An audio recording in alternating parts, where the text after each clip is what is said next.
Assalamualaikum warahmatullahi wabarakatuh. Apa kabar anak-anak?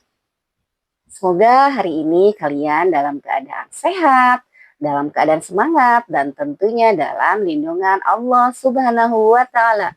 Amin. Baiklah anak-anak, untuk pembelajaran hari ini kita akan mempelajari di bab selanjutnya, yaitu materinya tentang perilaku terpuji adalah kepribadianku.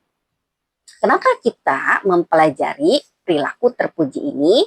Tujuannya untuk apa? Tujuannya kita akan mempelajari apa itu arti pengertiannya perilaku terpuji. Kemudian yang kedua, apa itu contoh-contohnya perilaku terpuji itu? Dan yang ketiga, kita itu mampu meneladani perilaku terpuji di rumah, di sekolah, maupun di lingkungan masyarakat. Dan yang terakhir, kita sangat penting untuk berperilaku terpuji bagi kepribadian. Untuk topik yang akan kita pelajari hari ini ada 3. Yang pertama, berbakti kepada orang tua. Yang kedua, yaitu berbakti kepada guru. Dan yang ketiga adalah menghormati orang lain. Baiklah anak-anak, yang pertama adalah berbakti kepada orang tua. Apa sih artinya berbakti kepada orang tua itu? Berbakti kepada orang tua adalah sangat diwajibkan. Dicontohkan oleh Nabi kita, oleh Rasul kita, yaitu Nabi Muhammad Sallallahu Alaihi Wasallam. Menghormati kepada orang tua atau berbakti kepada orang tua adalah salah satu cara untuk mendapatkan ridho Allah Subhanahu wa Ta'ala.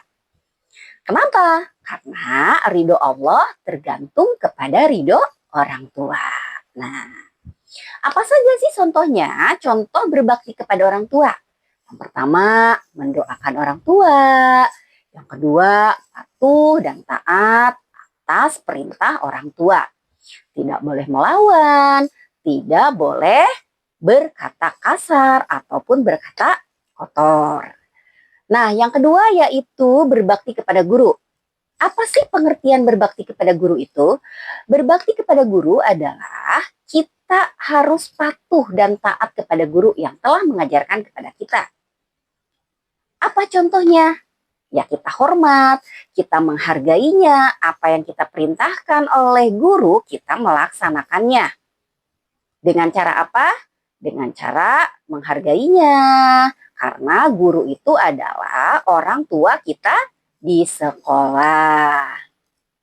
Sebagai bentuk penghormatan kita di sekolah, kita harus taat dan patuh atas ilmu yang telah dipelajari, ilmu yang telah diberikan oleh guru, kita harus mempelajarinya atau melaksanakannya dengan baik. Yang ketiga, yaitu menghargai orang lain. Bagaimana kita menghargai orang lain? Kita menghargai dengan cara apa? Dengan cara jangan menghina dan jangan melukai hatinya. Karena itu salah satu termasuk bully. Kalau kita melukai orang lain. Apa saja contohnya? Contohnya dengan berkata baik, dengan bersalaman. Kita berkata yang baik-baik tanpa melihat usia. Bagaimana kita hormat kepada orang yang lebih tua ataupun kepada teman. Tidak membeda-bedakan teman, baik itu dalam jenis, bentuk fisik, ataupun rasnya, ataupun sukunya. Kita harus rukun dengan teman di sekolah maupun di rumah, dengan teman di rumah. Nah, itulah kita harus menghargai hak pendapat orang lain. Jangan melukai hatinya dan jangan berkata kasar. Itulah anak-anak pembelajaran di hari ini. Akibatnya apa sih kalau kita tidak berbakti kepada orang tua, guru, dan menghormati orang lain? Kita akibatnya adalah melukai hati orang lain dan akan mendapatkan dosa. Sementara hikmah yang akan kita dapatkan dalam mempelajari atau berbakti kepada orang tua, guru, dan menghormati orang lain Hikmahnya apa? Mendapatkan ridho Allah, disayang teman, hidup tentram, dan akan hidup rukun. Nah, itulah pembelajaran kali ini. Semoga bermanfaat dan kalian akan mendapatkan hikmahnya dan melaksanakannya dalam kehidupan sehari-hari. Wabillahi taufiq wal hidayah. Wassalamualaikum warahmatullahi wabarakatuh.